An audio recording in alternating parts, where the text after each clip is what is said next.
Good afternoon. I would ask each of you to try to take your seats and settle down a bit. Welcome, everyone, to UMass Medical School and our shared campus with UMass Memorial Hospital. My name is Terry Flott. For those of you who are here from the public, I am the Dean of our School of Medicine and the Provost and Executive Deputy Chancellor of UMass Worcester campus. And on behalf of our Chancellor, Michael Collins, who's not able to be here, I want to welcome all of you to our campus, the campus of the state's only public medical school, very involved in healthcare policy as well as one of the nation's leading primary care medical schools. In a moment, I'll introduce others of our group here and our two esteemed congressmen who are here for this open meeting. But first, I just wanted to, for purposes of the group, we have a big crowd here, standing room only. We have heard that in some of these public meetings, there's been some groups who have had an intent to disrupt these meetings. I want to say that our campus community has a civility policy, and in that civility policy, disruptive behavior is not tolerated. I will say we will have questions from throughout the audience, and in order to manage such a large crowd, we're going to be accepting questions on index cards, which will be available if you raise your hands. And the questions will be read by me on index cards. They'll include questions from that appear to be from both sides of the question. We are not able to manage. If you'd like to continue in this, then please obey the rules of our campus with regard to civility. So first I will begin by introducing Congressman. By giving short bios of each of the congressmen. We're thrilled to welcome Congressman Jim McGovern, currently serving his 7th term in our Congress.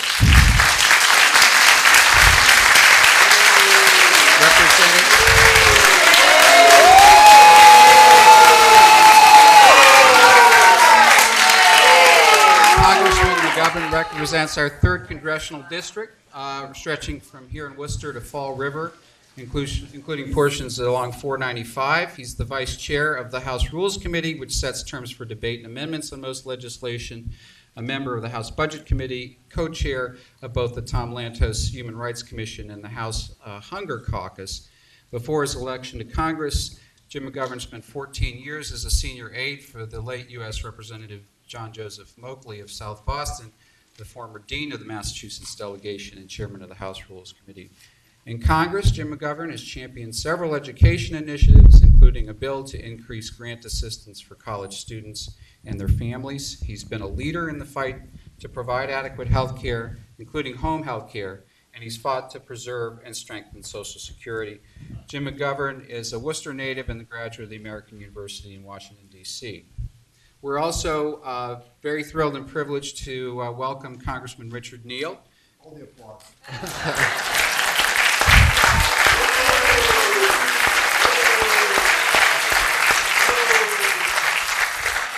Congressman Neal was first elected to the U.S. House in 1988 after serving 4 years as mayor of the city of Springfield. He represents the 2nd District of Massachusetts, which includes Springfield and the cities and towns in western and central Mass. Congressman Neal is a member of the Powerful Ways and Means Committee and chair of the Subcommittee on Select Revenue Measures. Richard Neal has a lengthy track record in areas of health care and education, including efforts to make health care and tuition expenses tax deductible for middle-class families.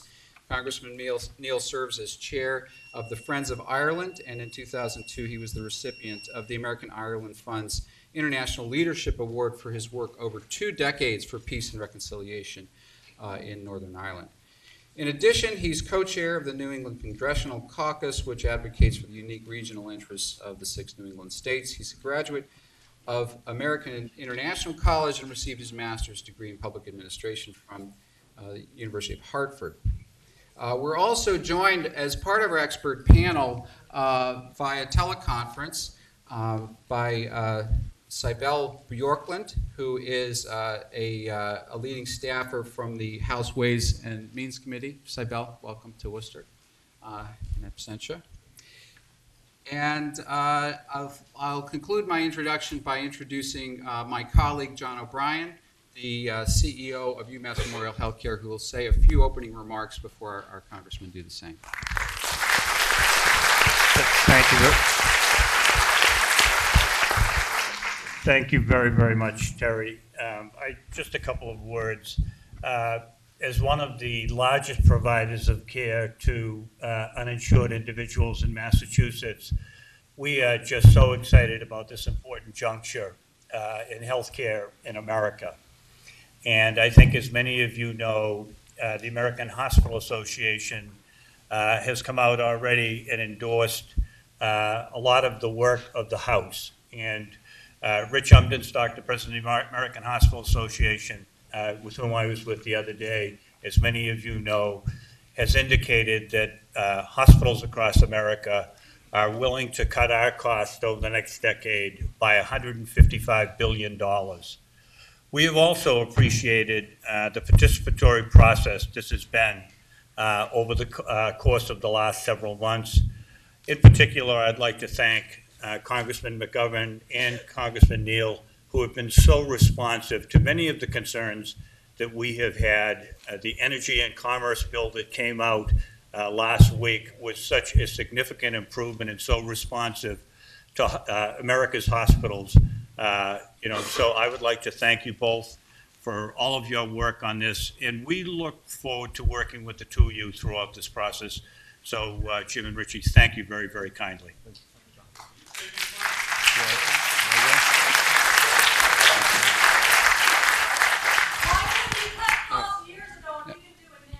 Congressman, we will have a few opening remarks from each of the congressmen. Good. All right. Well, look at.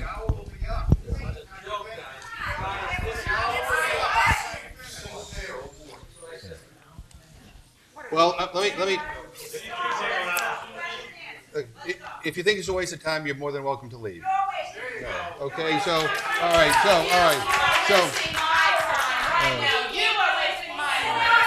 All right, I'm going to ask everyone in the room to come to order, please.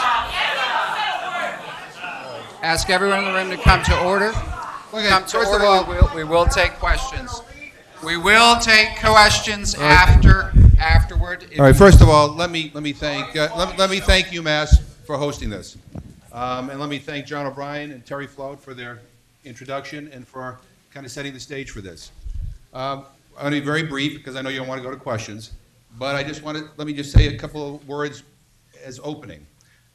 First of all, this is a very important subject, and it is a very complex issue as well. And I think that it's an issue that, obviously people have great emotions and passions about, and people have ideological and philosophical differences, and those are all legitimate to discuss. Some of the issues that have been raised, quite frankly, don't reflect the bill at all, but we'll take, if those get raised during questions, we'll respond to them. But I just want to open with one thing. What we're trying to do here is to establish a health care reform bill that lowers your costs, that provides you greater choice, and to provide you stability and peace of mind. Those are the principles. Those are the principles. Those are the principles. I will tell you one thing. For those who want to defend the status quo, I think the status quo is broken. I think people pay too much for health care insurance. I think that decisions about health care should not be left solely up to insurance companies. I think that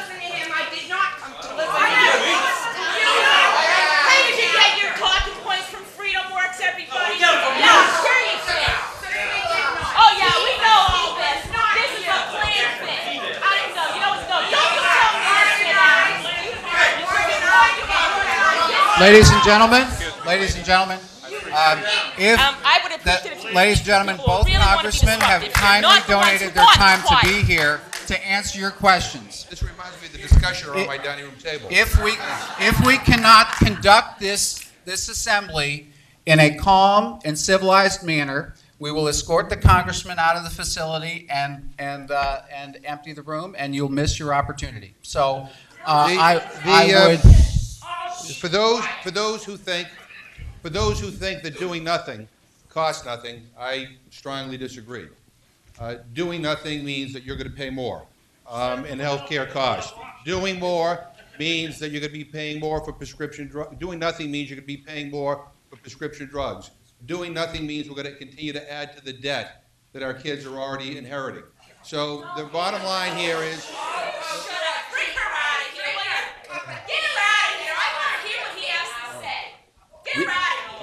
Everybody. So anyway. Let him talk. We want to hear him talk. Do it a certain way. Got a chance to ask questions later. Well, anyway. Sir, if you want to write a question, Having said that, let me turn this over to my colleague, Congressman Neal.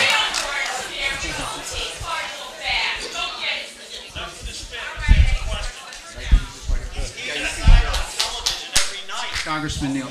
Thank you. Let me, if I can, start by a little bit of way of introduction on this. First of all, I have great regard for what happens here at UMass Medical School. Please, sir, please, let me speak and let me do this. Why don't you designate a handful of people to come to the microphone afterwards? And rather than a verbal free-for-all, I'm happy to hear what you have to say. I have great regard for what happens here at UMass. Our hospitals here in Massachusetts are indeed the envy of amongst the rest of the world. And part of the mission at UMass has been for the purpose of providing American society with more primary care physicians. Under the proposal that we discussed, this hospital is going to do very well. Now, let me just talk about a couple of issues that I think are on your minds or you wouldn't be here. If you like what you have for health insurance, you keep it. If anyone has a question right now about what he said, raise your hand. We'll bring you an index card. Let's get index cards up to the people. Let's just do this. For those who argue, and there are legitimate arguments on this issue, for those who would argue that you don't want more intrusive government as it relates to health care, parts of that obviously relate to the whole notion of police discipline. Understood. But I think one would argue here today that 47% of the healthcare service in America that is currently delivered is delivered through government. The VA, which has become first-class healthcare. That's a lie. Yeah. Do you think I have an opportunity during the next few minutes to offer one truth? Yeah, taxes are going up. Medicare, which has added life to years and years to life, is obviously going to be strengthened under the proposal that we're discussing.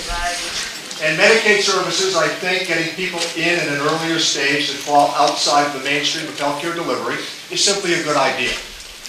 Now, I don't start here with any rigid ideological position on this issue.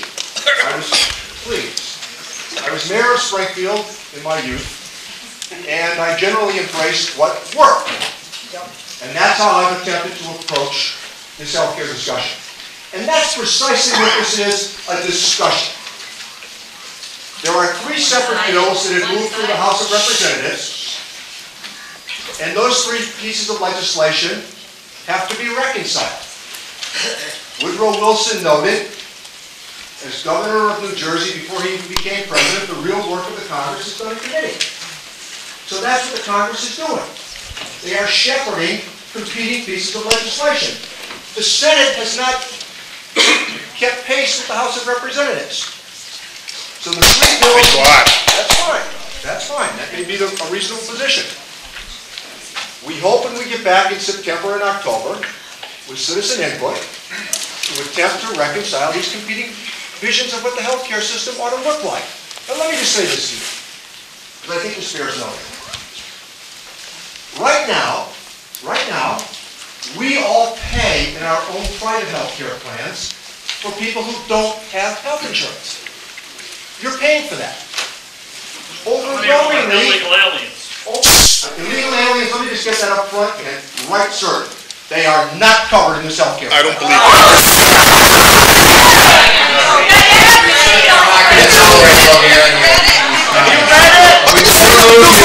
We will remove anyone who yells out vulgarity. You will be removed immediately. That goes beyond. The idea here is, as one who sold insurance years ago, is to spread the risk. And the risk means trying to get those who don't have health insurance, and I'm going to use the example of the 24-year-old male. Only because the 24-year-old male almost always will say, if the employer says to him, do you want the money in health care or do you want the money in wages? Overwhelmingly, that young male will say, give me the money in wages. The problem is that when that young male hits a tree on a Friday night with his motorcycle, Then it's his choice. And you pay for it.